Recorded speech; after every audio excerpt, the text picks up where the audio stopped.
ओम शांति। ब्रह्मा बाबा के बारे में अपने मन के भावों को प्रकट करने से पहले मैं अपने दर्शकों श्रोताओं को दो बातें बता देना चाहती हूँ। बहुत संभव है कि बहुत से लोग इन दोनों बातों के बारे में जानते होंगे, परंतु ये भी संभव है कि बहुत से लोग इन बातों को नहीं जानते होंगे। पहली बात ये है, ब्रह्मा बाबा, ब्रह्मा, ये नाम उनका माता पिता का दिया हुआ नाम नहीं है। उनका ये शारीरिक नाम नहीं, जन्म से उनको ये नाम नहीं मिला था। उनके जन्म का नाम, उनका शारीरिक नाम लेखराज कृपलानी था और वो अपने कुल में बड़े होने के बाद, बिजनेस एस्टैब्लिश होने के बाद वो दादा लेखराज के नाम से प्रसिद्ध थे। उनका बिजनेस हीरे जवाहरात से संबंधित था और उनकी बिजनेस डीलिंग्स उस समय के राजाओं के साथ, रॉयल फैमिलीज के साथ हुआ करती थी। लेकिन 60 वर्ष की उम्र में उन्हें कुछ विशेष अनुभव हुए, उनके जीवन में कुछ विशेष परिवर्तन आए और ये वो समय था जब निराकार परमात्मा ने उन्हें, उनके शरीर को अपना साकार माध्यम बनाया था ईश्वरीय ज्ञान और राजयोग की शिक्षा देने के लिए। उस समय परमात्मा ने उन्हें नाम दिया प्रजापिता ब्रह्मा और हम उन्हें ब्रह्मा बाबा कहते हैं।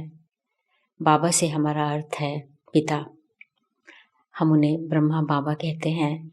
तो ये बात आप ध्यान में रखें। और दूसरी बात ये भी मैं बताना चाहती हूँ कि ब्रह्मा बाबा भगवान नहीं है। भगवान, परमात्मा, ईश्वर, प्रभु, गॉड, जो भी शब्द हम कहना चाहते हैं वो उसके लिए, उस एक के लिए प्रयोग होता है। वो एक है, वो निराकार है, वो अशरीरी है, वो ज्योति बिंदु स्वरूप है, वो पतित पावन है, ज्ञान का सागर भी वही है और सर्व का सद्गति दाता भी वही एक है। इसीलिए सच्चा सच्चा सतगुरु भी वही है और उन्हें हम शिव बाबा कहते हैं। तो ब्रह्मा बाबा न केवल भगवान नहीं है, परंतु हम उन्हें अपना गुरु भी नहीं मानते हैं। गुरुओं का गुरु, सद्गुरु एक ही परमात्मा है जिन्हें हम शिव बाबा कहते हैं। तो ये प्रश्न उठता है कि ब्रह्मा बाबा फिर हमारे लिए क्या है?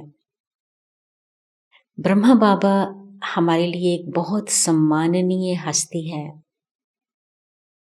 ब्रह्मा बाबा ने हम सबके सामने एक ऐसी अचूक मिसाल रखी, जो मिसाल ये स्पष्ट कर देती है कि परमात्मा की शिक्षाओं को हम अपने जीवन में कैसे ग्रहण करें।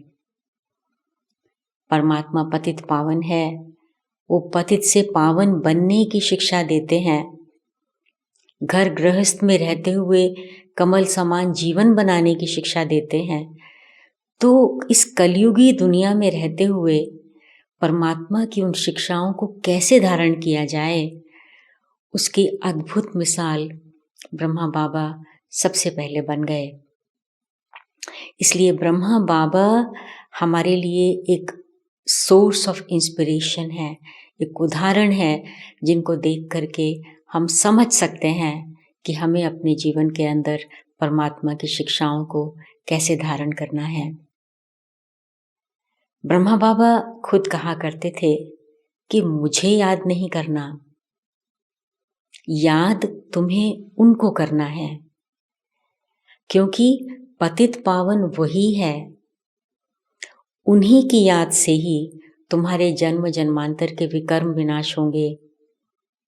मैं भी उन्हीं को ही याद करता हूँ। तो ब्रह्मा बाबा ने कभी भी अपने को आगे नहीं रखा, जबकि साकार में तो वही थे, परंतु ब्रह्मा बाबा ने सबका ध्यान उस निराकार परमात्मा की ओर खिंचवाया। ब्रह्मा बाबा अपना अनुभव शेयर करते थे कि जब मैं जैसे खाना खाने बैठता हूँ तो मैं सबसे पहले शिव बाबा को याद करता हूँ। कुछ देर याद रहती है लेकिन फिर भूल जाता हूँ। मैं फिर उसको याद करना शुरू करता हूँ, फिर भूल जाता हूँ, फिर याद करना शुरू करता हूँ। तो बाबा कहा करते थे कि इस आध्यात्मिक पुरुषार्थ में मेहनत है। तो बाबा के इन अनुभवों को सुनकर हमें हिम्मत आ जाती है, हिम्मत बढ़ जाती है कि आध्यात्मिक पुरुषार्थ में अगर कभी सफलता न भी मिले, फौरन सफलता ना मिले, तो कभी भी निराश होकर पुरुषार्थ को छोड़ नहीं देना। हिम्मत रखकर आगे बढ़ते जाना। इस आध्यात्मिकता की सीढ़ी पर स्टेप बाय स्टेप ऊंचे चढ़ते जाओ। कभी एक स्टेप नीचे भी उतर गए तो भी हिम्मत नहीं हारना, ऊपर चढ़ते चले जाना। तो बाबा का तो ऐसा जीवन है जो बाबा के चित्र ही बाबा के चरित्रों को स्पष्ट करते हैं। आप बाबा का योग साधना का पोज देखिए, स्पष्ट होता है कि बाबा ने कैसे अपने मन, बुद्धि, शरीर को साध के रखा था। बाबा की कर्मेंद्रियां जैसे सब उनके नियंत्रण में थीं। ये योगी की विशेषता है। उनके नेत्रों में एकाग्रता, उनके नेत्रों में परमात्मा के प्रति प्रेम, उनके नेत्रों में परमात्मा के कार्य के प्रति प्रेम, वो स्पष्ट झलक दिखाई देती है। बाबा के अन्य पोज में आप देखेंगे सिंप्लिसिटी और रॉयल्टी, वो दिखाई देती है। बाबा एकदम ट्रस्टी की तरह जीवन जीते थे। बाबा को रंच भी ये भान नहीं था कि ये सब मैंने शुरू किया, मैंने अपनी प्रॉपर्टी इसके अंदर लगा दी। बाबा को ये ज़रा भी भान नहीं था। बाबा कहते थे सब कुछ उसका है, करन करावनहार वही है, मेरा तो कुछ नहीं है, मैं भी उसी का हूँ। तो इसलिए बाबा का जीवन तो सचमुच एक प्रेरणाओं से भरा जीवन था, और जिस जीवन से आज भी लाखों लोग देश विदेश में प्रेरणा ले रहे हैं और अपने जीवन को ऊंचा बना रहे हैं। मुझे याद आते हैं कुछ ऐसे किस्से जो उनकी उस जीवन से संबंधित थे जब उन्हें अभी ब्रह्मा का टाइटल या ब्रह्मा का नाम नहीं मिला था।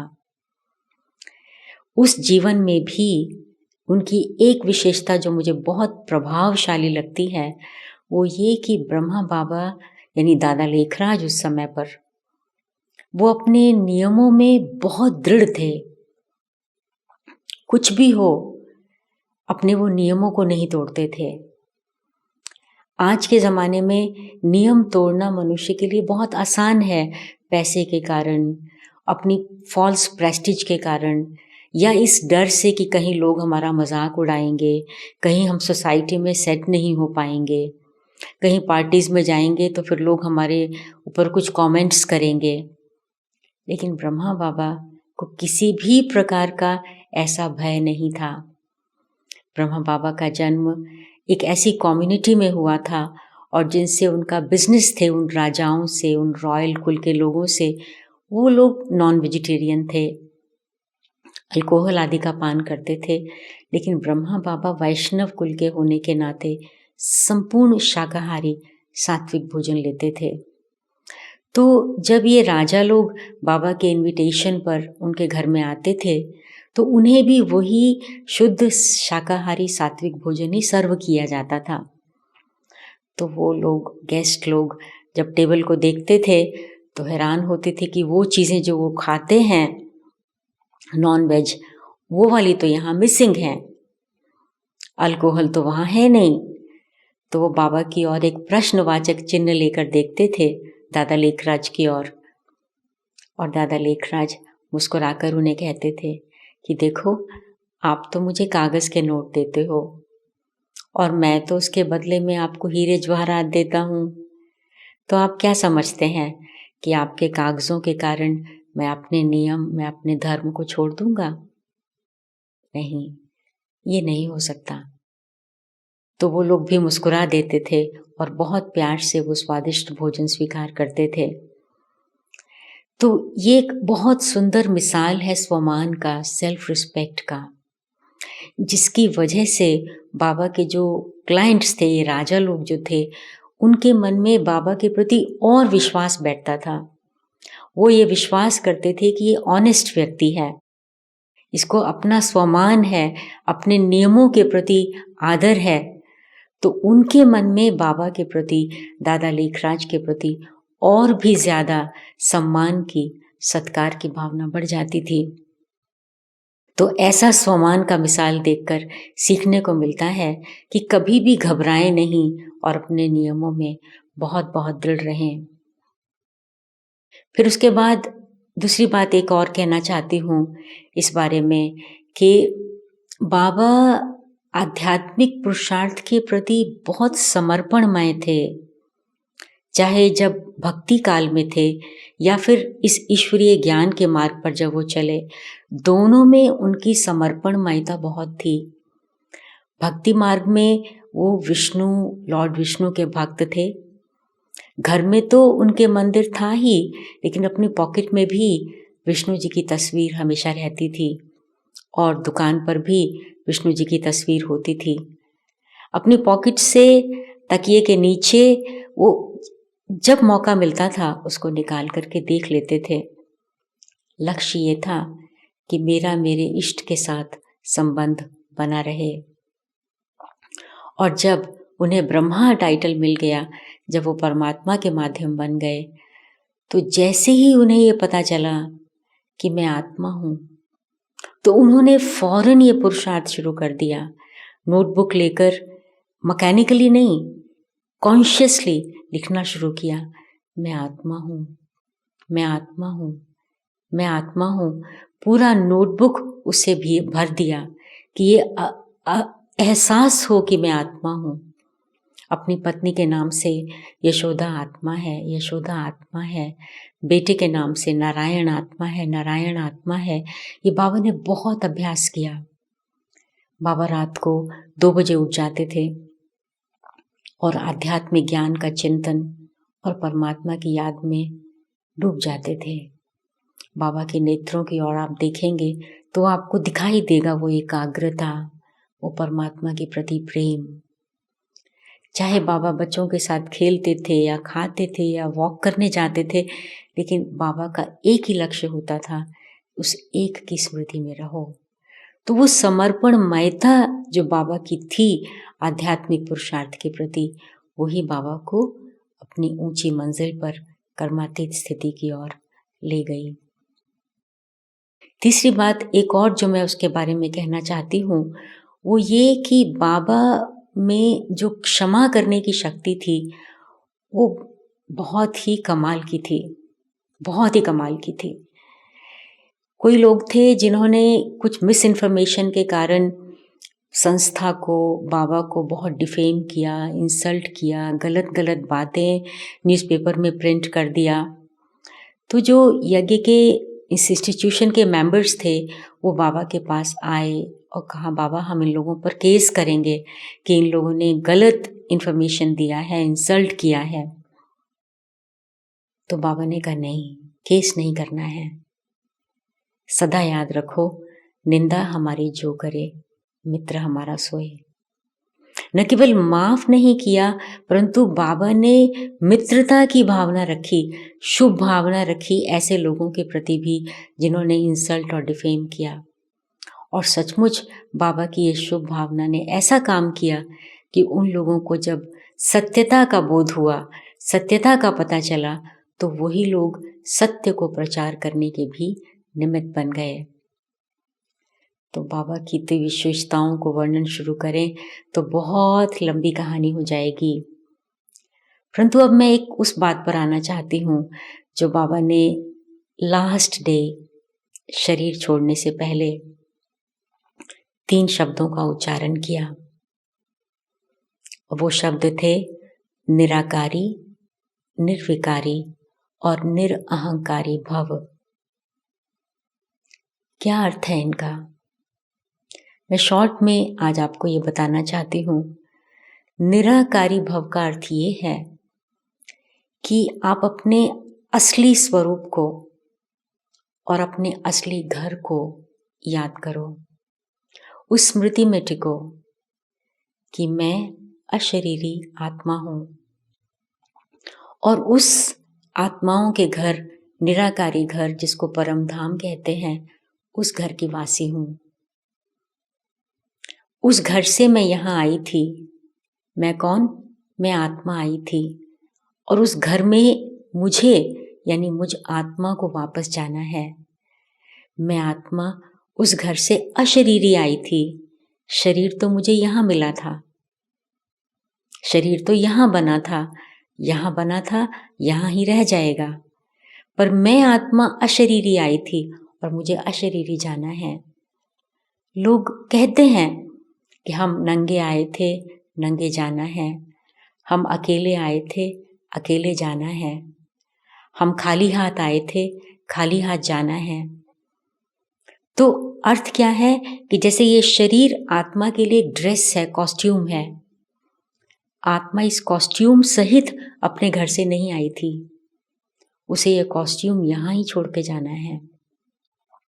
तो निराकारी भाव का अर्थ ये है कि शरीर में होते भी शरीर से बार बार डिटैच होने का अभ्यास करो। अपने आत्मिक स्वरूप में टिकने का अभ्यास करो, क्योंकि वापस तो आत्मा ही जाएगी। और अगर हम ऐसा अभ्यास करते रहेंगे तो जीवन के अंतिम पल में हमें किसी की भी याद नहीं आएगी। न कोई वस्तु हमें खींचेगी, न कोई व्यक्ति हमें खींचेगा। आत्मा इतना आसानी से शरीर छोड़ देगी जैसे मक्खन से बाल निकल जाता है। तो निराकारी भव का अर्थ यही है कि ये अशरीरी बनने की, शरीर से डिटैच होने की प्रैक्टिस बार बार करो, जो जीवन के अंत में बहुत काम आएगी। जीवन जीते तो काम आएगी ही, वो उसके बारे में आप दूसरे बात में सुनेंगे। जितना जितना अशरीरी बन का अभ्यास करते हैं, उतना उतना हम अपने ओरिजिनल नेचर के नज़दीक पहुंचते हैं, और वो हमारा ओरिजिनल नेचर है निर्विकारी। तो दूसरा शब्द है निर्विकारी भव। तो जब आत्मा अपने घर में होती है तो एकदम विकारों से मुक्त होती है, और जब वहां से नीचे भी आती है तो भी संपूर्ण पवित्र होती है। उस समय को सतयुग कहा जाता है। सर्वगुण संपन्न, 16 कला संपूर्ण, संपूर्ण पवित्र, संपूर्ण निर्विकारी। इसलिए वहां सब हेल्दी, वेल्दी और हैप्पी होते हैं। वहां पवित्रता, सुख, शांति का साम्राज्य होता है। और क्योंकि आत्माएं पवित्र होती हैं तो प्रकृति भी अपनी पूर्ण पवित्र स्टेज पर होती है। तो वहां कोई भी कैलेमिटी, कोई भी आपदा नहीं होती। वो पवित्रता का रिजल्ट है।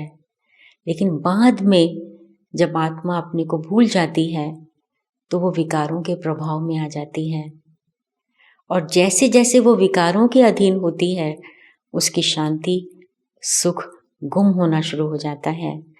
उसके जीवन में दुख, सफरिंग्स, कॉन्फ्लिक्ट्स, वॉर्स, बीमारियां, डर, चिंता, तनाव, इस प्रकार की कई नेगेटिव एक्सपीरियंसेस जीवन में आने लगते हैं।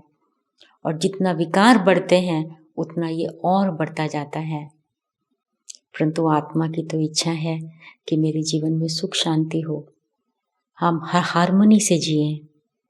तो उसी के लिए शिक्षा है निर्विकारी भाव। और उसके लिए अभ्यास क्या करना है? अपने को आत्मा समझकर उस पतित पावन परमात्मा को याद करो, उससे शक्ति लो विकारों को जीतने की, और निर्विकारी आप बन जाएंगे। तीसरी बात, निरअहंकारी भव। वैसे तो अहंकार भी एक विकार ही है। 5 मुख्य विकार हैं, काम, क्रोध, लोभ, मोह, अहंकार। तो अहंकार मुख्य विकारों में से एक है। तो फिर ये अलग से क्यों कहा निरअहंकारी भव? बात ये है, अहंकार बहुत सूक्ष्म है। निर्विकारी बनने का पुरुषार्थ करने के बाद भी अहंकार के आने की संभावना होती है। जब व्यक्ति आध्यात्मिक सीढ़ी पर चढ़ने लगता है, उसको मान मिलने लग जाता है, उसका नाम होने लग जाता है, यहाँ तक कि लोग उसको पूजने भी लग जाते हैं, तो उसको अहंकार आ जाता है कि मैं बहुत ऊंचा पहुंच गया। और अगर उसको मान नहीं मिलता तो उसको मान की इच्छा जागृत हो जाती है कि मैं इतना ऊंचा चढ़ गया हूँ, मेरा नाम मान शान तो होना ही चाहिए। तो ये मैंपन और मेरापन, ये अहंकार के स्वरूप हैं, ये लास्ट तक रह जाते हैं। इसलिए बहुत बहुत आवश्यकता है इस सूक्ष्म चेकिंग को देखने की कि अगर अहंकार रह गया तो अन्य विकारों के आने की भी संभावना होगी। तो अहंकार को खत्म करने के लिए याद रखना है कि मैं ट्रस्टी हूँ, मैं स्टूडेंट हूँ, परमात्मा मेरा शिक्षक है, मैं सिर्फ इंस्ट्रूमेंट हूँ, निमित्त मात्र हूँ, ताकि मेरे में अहंकार की एक ट्रेस भी न रह जाए। हम जानते हैं कि अहंकारी का सिर अल्टीमेटली बहुत नीचे हो जाता है। इसलिए 3 मुख्य शिक्षाएं वास्तव में आध्यात्मिक ज्ञान का, आध्यात्मिक पुरुषार्थ का सार है। निराकारी भव, निर्विकारी भव और निरअहंकारी भव। तो ब्रह्मा बाबा इन शिक्षाओं का स्वरूप बने, इन शिक्षाओं का स्वरूप बन वो फरिश्ता जैसे बन गए और हम लोगों के लिए सदा सदा के लिए एक प्रेरणा का स्रोत बन गए। तो ऐसी महान हस्ती को, ऐसी सम्माननीय हस्ती को मेरा शत शत प्रणाम। ओम शांति।